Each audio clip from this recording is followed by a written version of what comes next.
सभी को नमस्कार।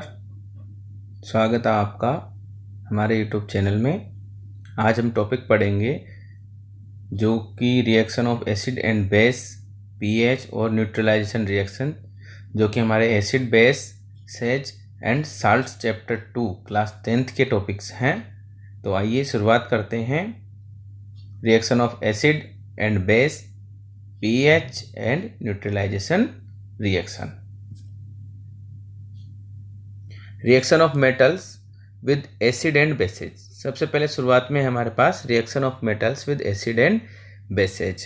एसिड की रिएक्शन जो है हम अगर मेटल्स के साथ करवाते हैं तो देखिए, जिंक की रिएक्शन हम H2SO4 के साथ करवाते हैं। एक्वस जो है हमारा H2SO4 रहेगा, तो यहाँ बनेगा zinc sulphate ZnSO4 plus hydrogen gas क्या होती है, रिलीज होती है। ठीक है। दूसरा है, जिंक की रिएक्शन हम अगर HCl के साथ करवाते हैं, हाइड्रोक्लोरिक एसिड, तो बनेगा जिंक क्लोराइड ZnCl2 और हाइड्रोजन गैस का निर्माण होगा। देखिए, बेसिस के साथ हम रिएक्शन करवाते हैं जिंक की, Zn plus NaOH equal to Na2ZnO2 plus hydrogen gas release होती है। ये जो कंपाउंड है इसका नाम है सोडियम जिंकेट। ये इंपॉर्टेंट है, कभी पूछ लिया जाता है एक नंबर में कि बेसेज की जो है क्या नाम की धातु के साथ रिएक्शन करवाने पे या जिंक की रिएक्शन NaOH के साथ करवाने पे कौन सा जो है प्रोडक्ट प्राप्त होता है, तो आप आंसर दे पाएंगे इसका सोडियम जिंकेट। चलिए आगे बढ़ते हैं। Reaction of acid and bases with metal carbonate and bicarbonate. Metal carbonate के साथ और बाइकार्बोनेट के साथ जो है एसिड और बेसेज की रिएक्शंस क्या होती हैं, जैसे कि Na2CO3 हमारा सोडियम कार्बोनेट जिसे हम बोलते हैं, इसका नाम क्या है? Na2CO3 का नाम Na2CO3 बोलते हैं सोडियम कार्बोनेट। इसकी HCl के साथ रिएक्शन करवाते हैं तो NaCl plus H2O plus CO2 मतलब कार्बन डाइऑक्साइड गैस बनती है। कार्बोनेट, कार्बोनेट में कार्बन होता है तो इसमें कार्बन डाइऑक्साइड गैस का फॉर्मेशन भी होता है। तो यहाँ पे सोडियम क्लोराइड बन गया, आपका जल बन गया और CO2 गैस बन गई। अब ये है NaHCO3 जिसे कि हम सोडियम बाइकार्बोनेट या सोडियम हाइड्रोजन कार्बोनेट बोलते हैं। इसकी हम जब रिएक्शन करवाते हैं HCl के साथ, हाइड्रोक्लोरिक अम्ल के साथ, एसिड के साथ, तो उसमें भी क्या बनेगा? साल्ट बन गया हमारा NaCl प्लस जल बन गया water plus carbon dioxide gas बन जाती है। तीनों चीज़ बनती है। अब इसमें जब कार्बन डाइऑक्साइड गैस बनती है तो हम इसका परीक्षण कैसे करते हैं? टेस्ट फॉर कार्बन डाइऑक्साइड बहुत इंपॉर्टेंट है बच्चों, बहुत आपको इसको जो है अच्छे से लर्न करना और अच्छे से समझना है। जब इसमें कार्बन डाइऑक्साइड गैस बनती है तो उसको कैसे टेस्ट किया जाता है? उसको जो हम लाइम वाटर, जो कि कैल्शियम हाइड्रोक्साइड होता है CaOH का उल्टवाइज 2, इसका नाम है लाइम वाटर। जब इस के जो हम इसको इससे गुजारते हैं या CaOH उल्टवाइज का 2 जो लाइम वाटर इससे गुजारते हैं CO2 गैस को, तो इसमें फॉर्मेशन होता है CaCO3 प्लस जल। इसमें कैल्शियम कार्बोनेट बनता है और H2O बनता है। अब कैल्शियम कार्बोनेट जो है इनसोल्यूबल होता है वाटर में, यह इसमें घुलता नहीं है।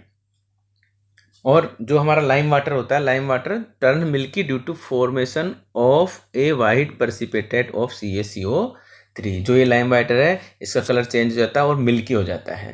क्यों? क्योंकि formation of white precipitate of CaCO3 calcium carbonate.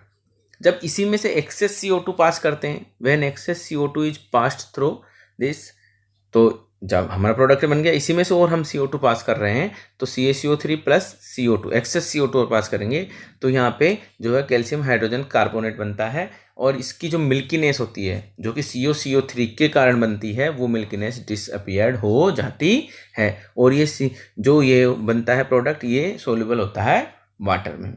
Bases जो है मेटल कार्बोनेट एंड कार्बोनेट के साथ जो है रिएक्शन नहीं करते हैं।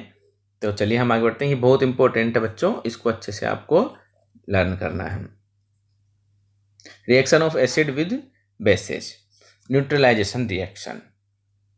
Reaction of acid with bases, देखिए एसिड की बेस के साथ रिएक्शन, ये कहलाती है neutralization reaction. Reaction of acid with base to give salt and water is called neutralization reaction. Reaction of acid with base to give salt and water is called neutralization reaction. देखिए हमारे पास जो है एक base है, एक acid है, इससे salt बना और वाटर बना। क्या किसका फॉर्मेशन हुआ? साल्ट प्लस वाटर का।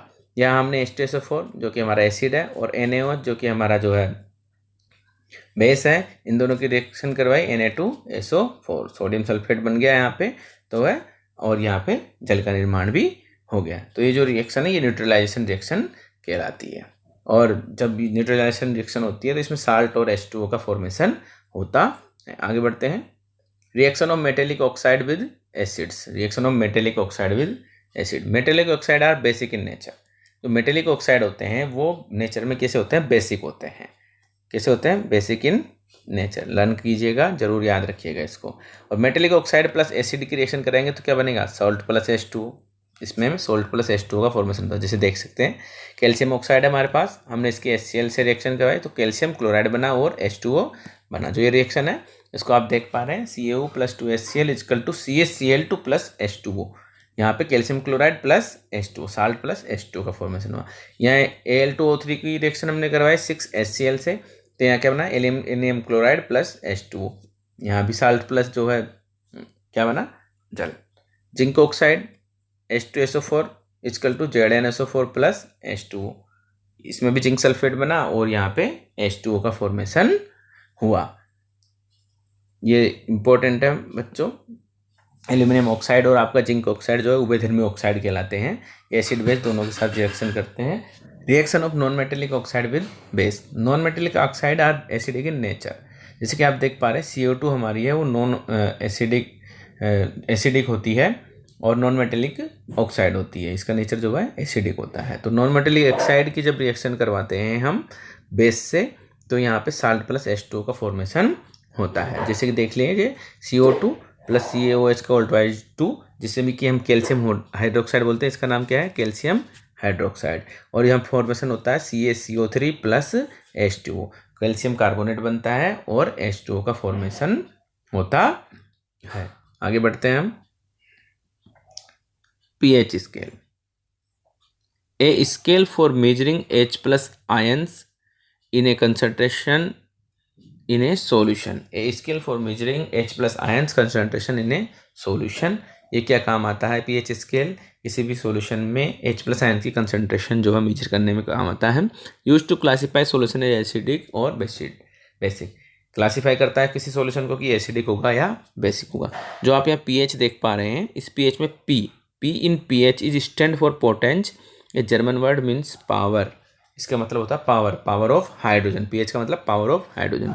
pH अगर आपके यहाँ पे 7 है तो न्यूट्रल सॉल्यूशन होगा, जैसा आप यहाँ देख पा रहे हैं। pH अगर 7 से लो है तो वो एसिडिक सॉल्यूशन होगा, जैसा कि आप यहाँ पे देख पा रहे हैं, ये एसिडिक सॉल्यूशन है। और pH अगर 7 से अधिक है तो ये होगा बेसिक या एल्केलाइन आपका solution. The more H plus ions lower the pH। जैसे जैसे आप pH कम होती है आपकी, यहाँ पे H प्लस जो आयंस होते हैं उनमें इंक्रीज होते हैं। H प्लस आयन क्या होता है? इंक्रीज होता है। और जैसे जैसे हमारी pH बढ़ती है, pH का मान बढ़ता है, यहाँ पे H प्लस आयन क्या होते हैं? डिक्रीज होते हैं। तो एग्जाम्पल ऑफ pH कंडीशन हम कुछ देख सकते हैं। pH2 हमारा जो गैस्ट्रिक जूस होता है उसका pH2 होता है। pH4 होती है हमारे टोमेटो जूस। pH5 हमारा जो ह्यूमन यूरिन है। pH7 जो कि न्यूट्रल है हमारा, ठीक है, प्योर वाटर होता है। pH 7.4 ह्यूमन ब्लड होता है। और हमारे मिल्क की जो भी pH होती है वो 6 के समथिंग होती है, 6.3 6.4 के समथिंग हमारे दूध की मिल्क की pH होती है। हैंड सोप आ गई आपकी, pH 10 होता है। pH 12 हाउस होल्ड ब्लीच जो आप लाते हैं साफ़ करने के लिए। और एक वो आता है ड्रेन क्लीनर वगैरह आते हैं, उनकी pH 14 के समथिंग pH होती है। तो आगे बढ़ते हैं। Strength versus concentration. स्ट्रेंथ और कंसंट्रेशन दोनों अलग अलग चीज़ें हैं। तो हम देखते हैं क्या है ये। When describing acid and bases, strength and concentration do not mean the same thing. ये दोनों कभी भी सेम थिंग्स नहीं होते हैं। Strength refer to the ability of the acid base to dissociate in solution. Strength का मतलब ये है कि एसिड और बेस कितना डिसोसिएट होगा किसी सॉल्यूशन में। और इसको कौन मेजर करता है? pH के द्वारा इसको मेजर किया जाता है। किसी भी एसिड और बेस की स्ट्रेंथ को pH के द्वारा ही मेजर किया जाता है। Dissociation refer to the ability of an ionic compound to break apart into ions. कोई भी आयनिंग कंपाउंड है ना, ब्रेक होगा आयंस में, उसकी एबिलिटी क्या कहलाती है? डिसोसिएशन। इसके बाद आता है concentration. Concentration refer to the amount of acid base dissolve in a solution. कि एसिड और बेस का कितना अमाउंट किसी सॉल्यूशन में डिजोल्व हुआ है वो दिखाता है कंसंट्रेशन। एन एसिड और base will have to same pH regardless of how concentrated it is. हो सकता है कि कोई एसिड और बेस की सेम पीएच, एसिड की सेम पीएच है, बेस की सेम पीएच है, तो उनकी कंसंट्रेशन कितनी कितनी हो सकती है, सेम हो सकती है, अलग हो सकती है। Just because you add water to dilute it is still going to have the same amount of H plus ions, they will just be spread out more. मतलब उसकी क्या रहेगी, कंसंट्रेशन उसकी जो है, मान लीजिए आपने किसी एसिड में पानी मिला दिया, ठीक है, डाइल्यूट करने के लिए, तो उसमें H प्लस जो आयंस रहेंगे उनकी कंसंट्रेशन क्या रहेगी, सेम अमाउंट उसमें रहेगा, दे will just be spread out मोर। आगे बढ़ते हैं। Strong weak acid and base. Strong acid कौन से हैं, वीक एसिड कौन से हैं, जो भी स्ट्रेंथ के अकॉर्डिंग या H प्लस आयंस के अकॉर्डिंग, तो हम देखते हैं। When a strong acid base dissolve in water, nearly all of the acid base molecule will dissociate into ion। जिसे हम देख ही रहे हैं कि कभी जब भी एसिड बेस को डिजोल्व किया जाता है वाटर में, तो सारे जितने भी मोलिक्यूल हैं वो डिसोसिएट होते हैं आयंस में।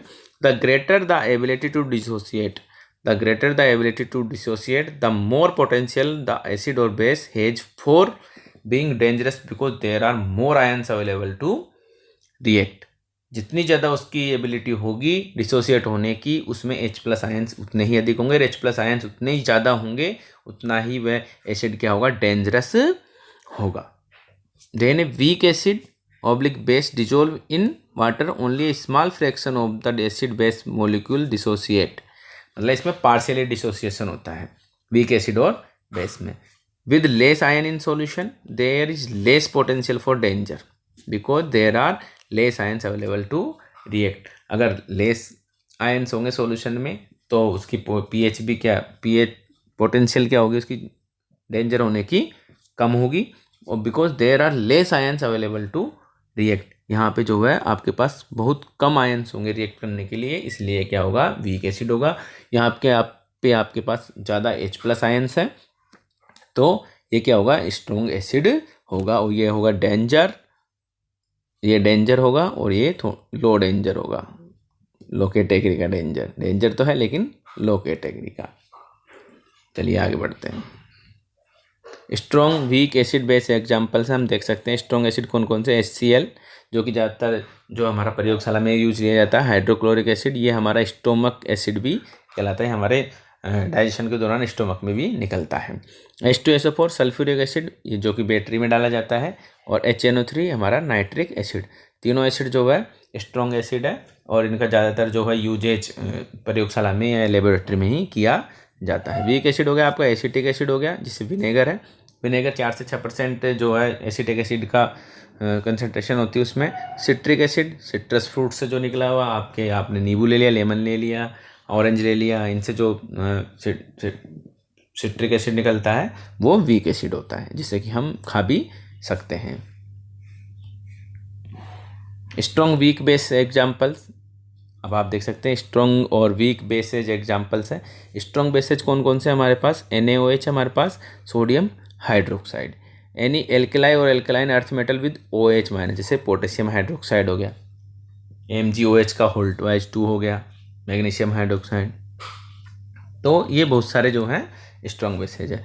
वीक बेस हो गया AlOH का H3, aluminium hydroxide, often found in deodorant, जो आप डिओड्रेंट्स लगाते हैं उसमें एल्यूमिनियम ऑक्साइड पास मिल सकता है आपको, उसका एक वो प्रोडक्ट में इंग्रेडिएंट्स हो सकता है। NH4OH अमोनियम हाइड्रोक्साइड, जिसे अमोनिया बोलते हैं, used in many cleaning product, आपके जो क्लीनिंग प्रोडक्ट आते हैं अमोनियम हाइड्रोक्साइड, उनमें अमोनिया प्रेजेंट होता है। तो ये स्ट्रॉन्ग बेस थे और ये हमारे पास वीक बेस थे। आगे बढ़ते हैं हम। Neutralization reaction. Neutralization is a chemical reaction between an acid and a base that take place in a water, जो कि वाटर में टेक प्लेस होती है, जब एसिड और बेस की रिएक्शन कराई जाती है वाटर में। When acid and bases react, the H plus ion from the acid react with the OH minus ion from the base to form HOH यानी H2O वाटर। एसिड के H plus ions and OH आपके base के OH minus ion दोनों क्या करते हैं, react करते हैं और H2O का फॉर्मेशन होता है। The overall pH become neutral, तो ओवरऑल pH क्या होती है, वो न्यूट्रल हो जाती है। जब भी आप एसिड प्लस बेस की रिएक्शन करवाएंगे तो इसमें जो है आपके पास क्या बनेगा, जो है कोई सा भी आपके पास साल्ट बन सकता है और H2O बन सकता है। तो many people that suffer from heartburn, आपने देखा कि many people that suffer from heartburn will take antacid to ease their symptom, अपने जो सिम्टम्स होते हैं उनको कम करने के लिए एंटासिड को लेते हैं। How do you think antacid work और what is the ingredient of antacid? The stomach is acidic, हमारा स्टोमक क्या होता है, एसिडिक होता है ड्यू टू HCl, उसमें HCl का फॉर्मेशन होता है इसलिए वो एसिडिक होता है। And antacids are basic in nature, antacid क्या होता है, बेसिक होती हैं नेचर में। जो एंटासिड दवाइयाँ होती हैं, आप जो है एंटासिड दवाइयाँ लेते हैं कोई सी भी, वो नेचर में बेसिक होती हैं।